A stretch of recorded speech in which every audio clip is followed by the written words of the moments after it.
بسم اللہ الرحمن الرحیم۔ السلام علیکم بچوں، میرا نام محمد اقبال ہے اور میں یونیک گروپ آف انسٹیٹیوشن میں اکنامکس کا ٹیچر ہوں۔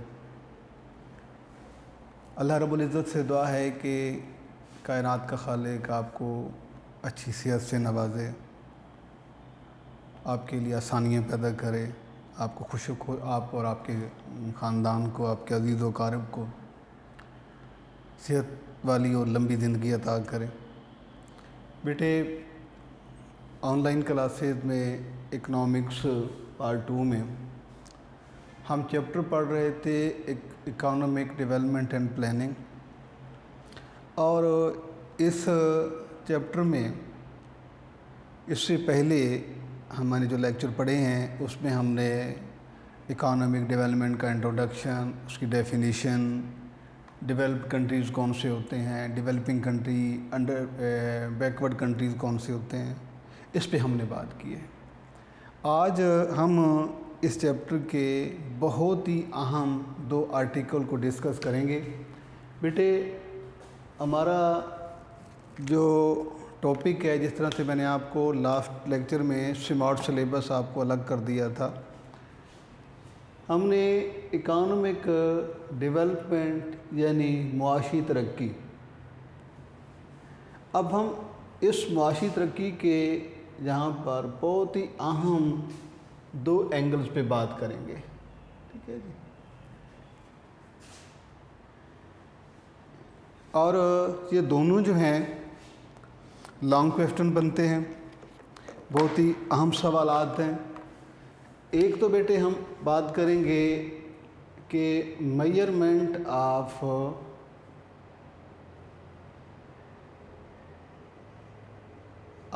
اکانومک ڈیولپمنٹ، معاشی ترقی کی پیمائش، اور دوسرا اس میں ہم بیٹے ٹاپک ڈسکس کریں گے انشاءاللہ فیکٹرز آف اکانومک ڈیولپمنٹ۔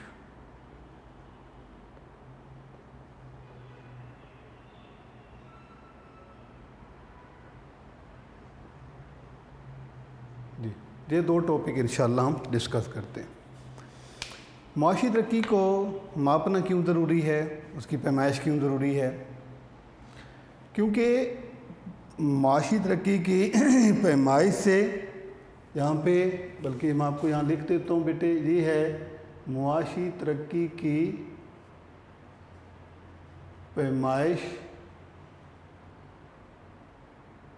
اور یہ ہمارا ٹاپک جو ہے بیٹا، یہ ہے معاشی ترقی کے عوامل۔ معاشی ترقی کی پیمائش اس لیے بھی ضروری ہے کیونکہ اس میں یہ دیکھا جاتا ہے کہ ایک ملک کی جو کوششیں ہیں اپنی عوام کو خوشحال کرنے کے لیے، انہیں بنیادی ضروریات فراہم کرنے کے لیے، ان کو بہتر مستقبل دینے کے لیے، ان کو ہیلتھ کی سہولیات دینے کے لیے، انہیں تعلیم کی سہولیات کے لیے، ٹرانسپورٹ کی سہولیات ہیں، رہائش کی سہولیات ہیں، آیا کہ وہ حکومت، وہ کمپیٹیٹیو اتھارٹی جو ہے کس حد تک اس میں کامیاب ہے، یہ اور دوسری بات یہ دیکھی جاتی ہے کہ معاشی ترقی کی پیمائش سے، میجرمنٹ آف اکانومک ڈیولپمنٹ سے ہم نے اس ملک کی معاشی کیفیت کا بھی اندازہ کرنا ہوتا ہے، کیونکہ اس کی فورن پالیسی ہے، اس کے دوسرے انٹرنیشنل ریلیشنز ہیں، اس کی فورن ٹریڈ ہے، وہ جس کا تعلق ایکسٹرنل میٹر سے ہوتا ہے، یہ بھی اس کے لیے بہت ضروری ہیں۔ جی، تو پہلے ہم بیٹے بات کرتے ہیں کہ اکانومک ڈیولپمنٹ کو میئر کرنے کے لیے کون کون سے میتھڈ استعمال کیے جاتے ہیں۔ ایک تو بیٹا اس میں میتھڈ استعمال ہوتا ہے GNP میتھڈ، یعنی گراس نیشنل پروڈکٹ میتھڈ، ایک بات۔ دوسری اس میں جو ہے پر کیپیٹا انکم کا ایک میتھڈ ہے، اور اس کے بعد تیسرے ہم بیٹے بات کریں گے کہ لائف انڈیکس، جسے ہم اسٹینڈرڈ آف لیونگ کہتے ہیں، آف لیونگ۔